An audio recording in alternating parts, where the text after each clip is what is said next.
বিপ্রপুত্রের অকাল মৃত্যু ও পুনর্জীবন লাভ এবং শ্রীরাম কর্তৃক শূদ্র তপস্বীর মস্তক ছেদন। বুঝলা?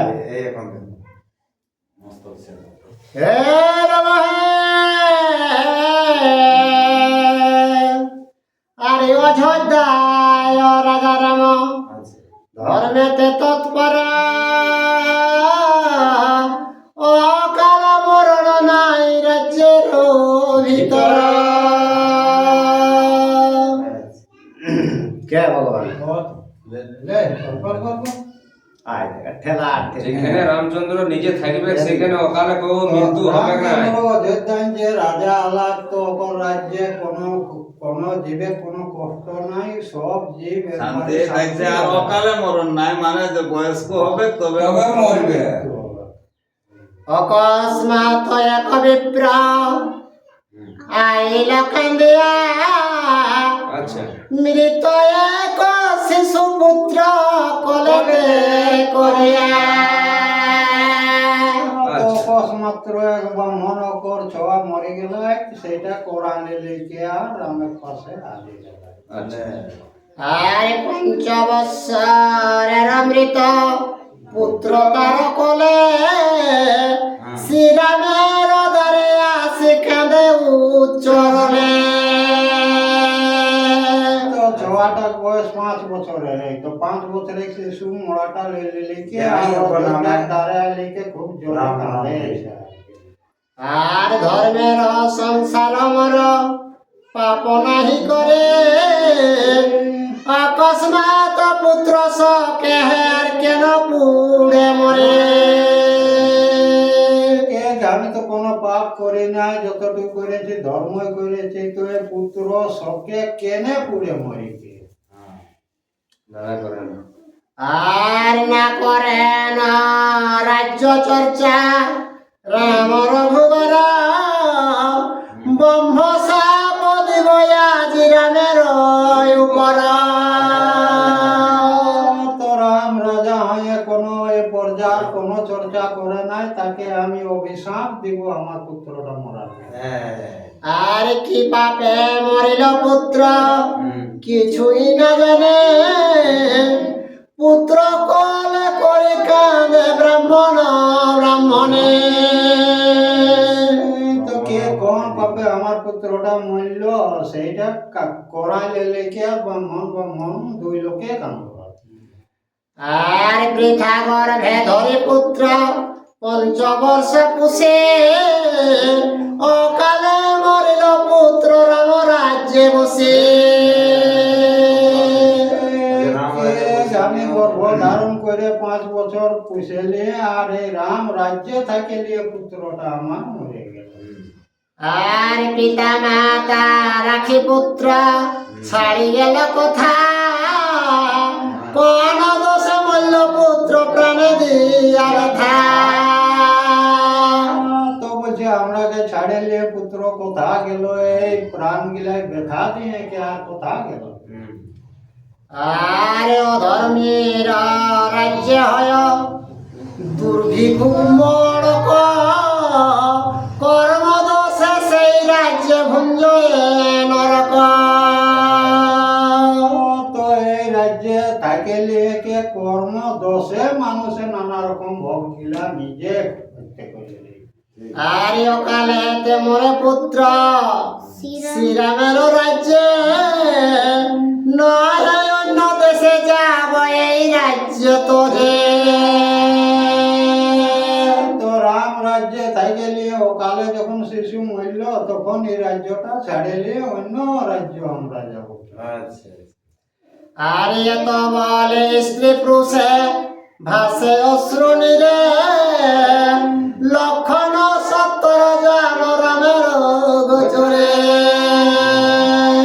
তো সেইটাকে লিখে ব্রাহ্মণী অশ্রু জলে ভাস, তখন লক্ষণ ঠাকুর রামের কাছে 70 যা লিখে আর জানা। অকস্মাৎ প্রমাদ পড়িল রঘুমনে, মৃত পুত্র লয়ে আইল ব্রাহ্মণ ব্রাহ্মণে। লক্ষণ প্রভু রামকে বলছে ঘটে গেল প্রভু ব্রাহ্মণই বলছে মোরা পুত্র নিয়ে কি আর দ্বারে আগমন করলে। আর বয়সেতে বৃদ্ধ দহে পুত্র নাহি আর ক্রন্দনেতে বেকুল করেছে রাজদার। তো বয়স বলছে তেমন হয় নাই, আর বলছে ওই যে কাঁধেকে রাজদারকে একবারে আনচার করে দিয়েছে। দ্বিজ বলে পাপ নাহি আমার শরীরে, তবে অকালেতে মোর পুত্র কেন মরে। ব্রাহ্মণ বলছে যে আমার শরীরে কোনো পাপ নাই, তো কালে কেনে আমার পুত্রটা মরল। আর এত বলে স্ত্রী পুরুষে করে ক্রন্দন, শুনিয়া শ্রীরাম হইল বিরস বদন। তো সেইটা বলিলে ব্রাহ্মণই কাঁদছে, তো সেইটা শুনিলিকে রামের খুব মনটা দুঃখ লাগে। ত্রাস পাইলা রঘুনাথ শুনিয়া বচন, অকালেতে দ্বিজ পুত্র মরে কি কারণ। তো রামচন্দ্র কেস কিনা কি কারণে ও কালে শিশুটা মরল, সেইটা মনে মনে একটা ধারণা পেয়েছে। পুত্র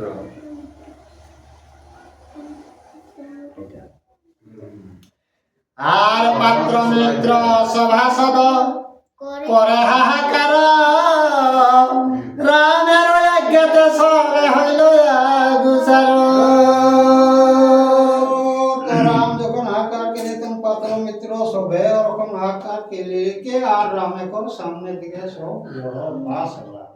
আরে আইল বশিষ্ঠ মুনি কুল পুরোহিত, কশ্যপ নারদ আদি হইল উপনীত। তো কান্দে কান্দে কিনা আলেন সেখানে ও যে বশিষ্ঠ মুনি ওরা পুরোহিত আইলেন, আর কশ্যপ আর নারদ ওরাও সেখানে রামের পাশে হাজির হলেন। পাত্র মিত্র লয়ে রাম বসিলা দেওয়ানে, ব্রাহ্মণের কথা রাম কহে সভাস্থানে। তো পাত্র মিত্র লেকে সভা স্থানে বেশি গেলা, আর সেই ব্রাহ্মণের কথাটাকে আলোচনা শুরু করলেন। আর তোমার সবে লয়ে আমি করি রাজ কাজ, অকালে ব্রাহ্মণ মোরে পাই বড় রাজা। তো কে যা কিছুটা সমাজকে সফল নিয়ে তো করা হয়, তো যে ব্রাহ্মণের ছেলেটা কোন দোষে মরল কথা শুনিয়া রামের কথা সকলে নীরব, শ্রীরামের পানে চাহি কহেন নারদ। রামের কথাটা শুনে কে সভাটা একবারে মানে নীরব হয়ে গেল। মেরেকে লাগিয়ে তখন নারদ উঠিলে কে আর রামের আগে দিয়ে কিনা কে। মুনি বলে রঘুনাথ শাস্ত্রের বিচার, সত্য যুগে তপস্যা দ্বিজের অধিকার।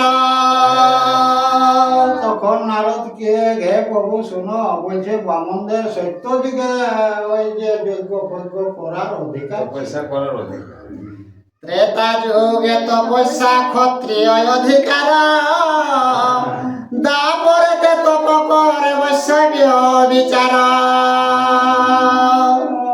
তেতা যুগে ওই যে ক্ষত্রিয়রা, আর দাপরে হইল বৈশ্যরা, এইরকম একটা নীতি চলে আসছে। আর কলি যুগে তপস্যা করিবে শূদ্র জাতি, তপস্যার নীতি এই শুনো রঘুপতি। আর কলিয়ে যত শূদ্ররা তপস্যা করবে, এইরকম ভাবে রঘুপতি এইরকম ভাবে নীতিটা চলে আসছে। আরে অকালে অনধিকারে শূদ্র তপ করে, সেই রাজ্যে অকালে দ্বিজ পুত্র মরে। তো এই যে শূদ্ররা ওই যে অকালে তপস্যা করে না, এই কারণে ওই দ্বিজ পুত্র সেই দেশে আর কি নষ্ট হয়। আরে কালী একটুখানি ভালো সে ভাঙা। তো হচ্ছে কি ব্যাপার, ওটা তো সত্য যুগে বললো ব্রাহ্মণদের। এরপর তাই বলছে ক্ষত্রিয়রা ক্ষত্রিয়দের, তো সেই সময়টাই ও মনে করতো পয়সা করছে, সেই কারণে বলছে অকালে ছেলেটা তোর মরিয়েছে বিচার ওরা বলছে। না ওটা নারদ বিচারক তো চুপচাপ আছে, নারদ ঋষি ওইটা বলে দিল ওইটা। ও বলে দিল, বাতনা দিল কখন কার করার বিচার বটে। নারদের মাথায়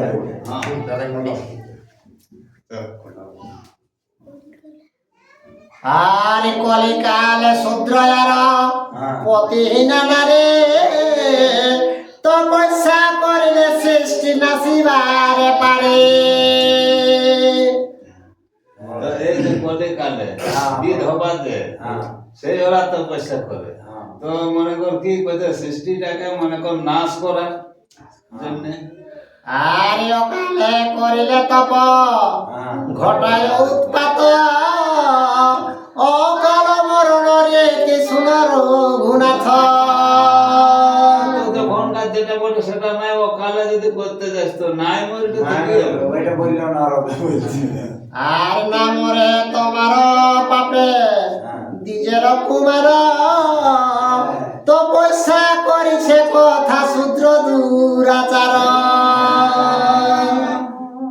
তো বলছে তোর বাপে মনের পুত্র নাই, যে শূদ্র মনে কর মহা পাপাচার বটে, ওই দুজনে তপস্যা করে সেই কারণে মনের আরে এত মিথ্যা দোষে করয়ে তোমাকে ব্রাহ্মণ ব্রাহ্মণী দ্বার কাঁদে পুত্র সখে। তো বলছে তোকে ওটা মিথ্যায় দোষ দিছে বলছে, তো ব্রাহ্মণ ব্রাহ্মণে তো তারে আসিঙ্গার কানা কাঠা করছে। আর নারদের বচন রামের লয় মনে ডাক দিয়া সভা মধ্যে আনেন লক্ষণে।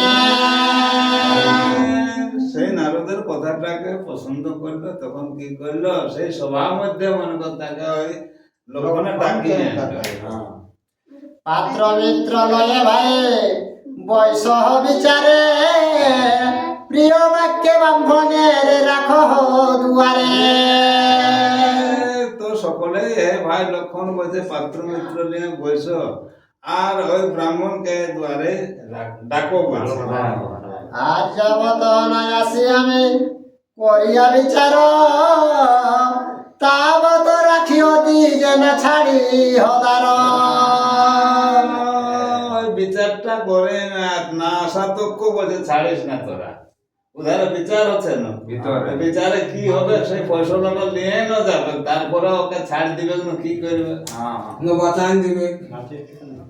আর নারায়ণ তৈলে ফেলে রাখো দিজ সুতে দেহ তার নষ্ট যেন না হয় কোন মতে। তো নারায়ণ তেলের মধ্যে ওকে ছাড়ে কে রাখো বলছে, যেমন দেহটা আবার কোনো নষ্ট না হয়। আর এত বলে কৈলারাম রথে আরোহণ পশ্চিম দিকে রাম করিলা গমন। সঞ্জীবনীপুরে তারপরে এরাকে সব কথাবার্তা বলে রাখে নিয়ে রামচন্দ্র পশ্চিম দিকে রথে আগমন করেছে। আর পশ্চিমে রজত দেশ করিয়া বিচার উত্তর দিকে রাম কইলা গুসার। পশ্চিম দিকেরটা হলো যা কিছু, তারপরে উত্তর দিকে ফের যাচ্ছে, উধারে কি হবে সেইটা। আর উত্তরে রজত দেশ করি অম্বেষণ পূর্ব দিকে রঘুনাথ করেন গমন। উত্তর দিকে পুরাণে, এরপর পূর্ব দিকে সচাইছে। আর পূর্ব দিক বিচারিয়া গেলেন দক্ষিণে এক শূদ্র তপ করে মহাঘর মনে। পূর্ব ধারটা ইয়া করে নিয়ে দক্ষিণ দিকে সজাইছে। এক সূত্র মনে কর ঘর বনের মধ্যে মহা তপস্যা করতে আরম্ভ করেছে। ওই দোষে কঠোর তপ বড়ই দুষ্কর অধমুখে ঊর্ধ্ব পদে আছে নিরন্তর। বিরাট ফিরকিটির তপস্যা। মাথার এর দিকে গিয়া ঠেং গেলে উপর দিকে হ্যাঁ। আর বাজারে কঠোর তপস্যা করছে। আর বিপরীত অগ্নিকুণ্ড জ্বলিছে সন্মুখে, বেপিল বহির ধূম সুবর্ণ নাসিকে। তো আর এধারে আগুন বহুত কাঁইছে পুরা মাত্র বিপদ। আর সুবর্ণ মানে সোনা, সোনাকে কি করে রাখেছে? বেপিল নির্ক ধূম। ধোঁয়া ধুম মানে ধুমাটাই আর দেখিয়া কঠোর তপ শ্রীরামের ত্রাস, ধন্য ধন্য বলি রাম জনতার বাস। তখন রামচন্দ্র কি করলো? ধন্য ধন্য বলে সেই ওই তপস্বীর পাশ গেল। আর জিজ্ঞাসা করেন তারে কমল লোচন, তপস্বী বলে নাই আমি হই শূদ্র জাতি। পুকুরি ভাঙা গেল। আর জিজ্ঞাসা করেন তারে কমল লোচন, কোন জাতি তপ করে কোন প্রয়োজন। এটা রামচন্দ্র তাকে ওই তপস্বীকে জিজ্ঞাসা করছে। বলছে, আর কি তখন কারণে জানা তপস্যা বলতে দে। করছে? বলো কোন প্রয়োজনে তপস্যাটা করছো? সেই কর্ম কাজে বলছে তুমি কর্ম করো, প্রয়োজন কি তোমার এই তপস্যা? সেইটা বলো। আর তপস্বী বলে নয় আমি হই শূদ্র জাতি, সম্মুখ নাম ধরিয়া আমি শুনো মহামতে। তো বলছে আমি শূদ্র জাতি আর সম্মুখ সম্মুখ নাম ধরে। নামটা বলতে হ্যাঁ। এই রামায়ণ আছে, আর করিব কঠোর তপ রামায়ণ আছে। দুর্লভ সংসারে, তপস্যার ফলে যাব কুণ্ঠ নগরে। এই যে মনে কর তপস্যা করবো, তো তপস্যা যে আমি করছি যাতে আমি মনে কর বৈকুণ্ঠ নগরে যাই। রাম তপস্বীর বাক্যে কপে কাঁপে রামতুণ্ড, খড়গ হাতে কাটিলেন তপস্বীর মুন্ড। ওই কথাটা শুনে নিয়ে বসে, বাবা তোর জন্য আমার এই বিপদটা হয়েছে। খড়গ হাতে তার মুন্ডটা কাটলো হয়েছে সূর্যকে। আর সাধু সাধু শব্দ করে যত দেবগণ, রামের উপরে করে পুষ্প বরিশন। দেবতারা তখন রামকে সাবাস করতে এলো, সাধু সাধু আর পুষ্প পরিশ্রম করতে আরম্ভ করলো। আর ব্রহ্মা বলিলেন রাম কইলে বড় কাজ, শূদ্র হয়ে তপ করে পাই বড় রাজা। তো ব্রহ্মা বলছে ঠিকই করলে, বলছে শূদ্র আর তপস্যা করে পাই বড় লাজ।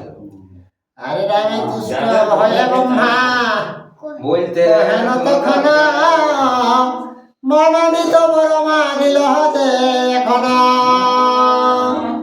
তারপরে বলছে এরপর মনোনীত বট্ট তুমি মাগাইলে। বাস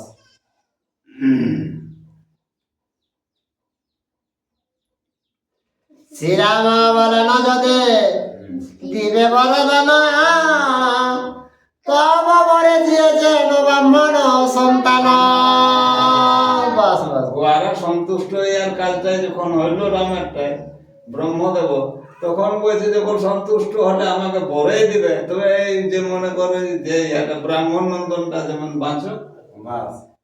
আর ব্রহ্মা বলে বরণা চাহর ভুবনে, শূদ্র কাটা গেল দ্বিজ বাঁচিল আপনে। তো বলছে শূদ্র যে কাটা গেল, তো আপনা আপনিও বাঁচে গেল। ওটা আর বলিস না আরে আপনা বিস্মৃতি তুমি দেবনারায়ণ, আর মারিয়া বাঁচিতে পারো এ তিন ভুবন। বাস বাস ব্রহ্মদেব বলছে তুমি মনে কর আমাকে মারিছ, বলছে যে ওটা শূদ্রটাকে কাটলে ফের বাঁচলো। তুমি মরাতেও পারো, বাঁচাতেও এই ত্রিভুবনটাকে পারো। আর দৃষ্টে সৃষ্টি নাশ কর, হুম। নিমিষে সৃজন, তোমার আশ্চর্য মায়া বুঝে কোন জন। তো বলছে তুই দৃষ্টি সৃষ্টিও করো আর লয় করো, তোর মায়াটা কে বুঝতে পারে বলছে। এত বলে বিরিঞ্চি হইলেন অন্তর ধ্যান, শুনিয়া রামের অতি হরষিত মনা।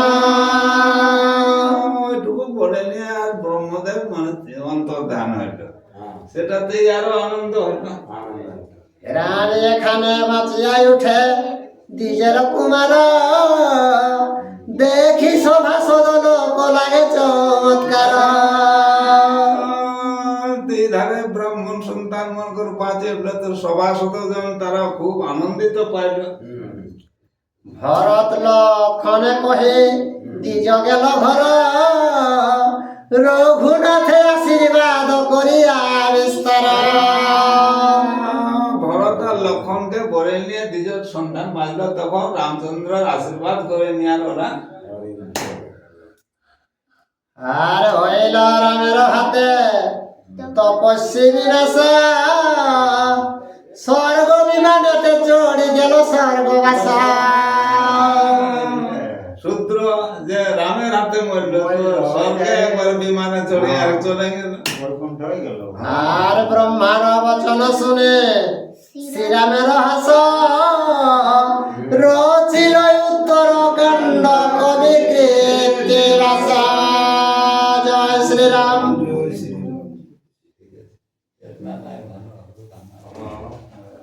একটু যাতে যাতে তো হবে।